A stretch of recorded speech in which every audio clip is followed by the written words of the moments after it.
各位街坊留意，11月24日下晝3點鐘左右，旺角洗衣街發生咗一宗致命嘅交通意外，一位79歲嘅婆婆被旅遊巴撞到，遺憾喺現場就被證實死亡，真係令人心痛。事發喺洗衣街嘅91號對開，一部旅遊巴沿住洗衣街往大角咀嘅方向行駛，去到亞皆老街交界附近，突然撞到一名橫過馬路嘅潘姓老婦。據現場目擊者講，婆婆被旅遊巴輾過，頭部重創，倒喺馬路上動彈不得。救護人員接報飛奔到場，經檢查後證實婆婆已經冇生命嘅跡象，當場宣布死亡。記者到場見到馬路上散咗一堆紙皮同雜物，連足球卡都有，相信係婆婆出事之前執拾嘅物品。警方隨即封鎖現場調查，執走婆婆嘅證件，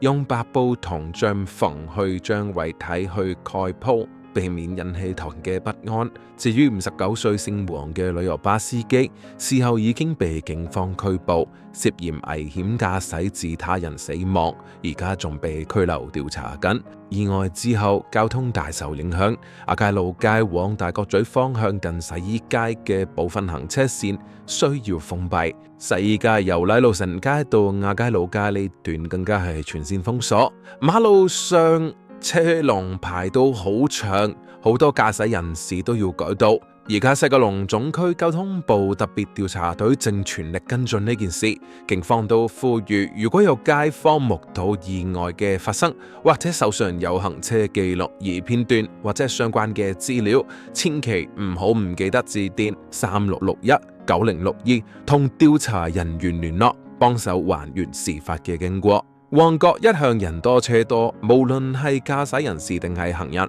都要格外小心。司機開車嘅時候都要記得睇清楚周圍嘅環境，特別係留意路面上嘅長者。長者出街橫過馬路都要睇實交通燈，走斑馬線，確保自己安全。希望今次嘅慘劇可以警醒大家，交通安全真係一刻都唔可以鬆懈。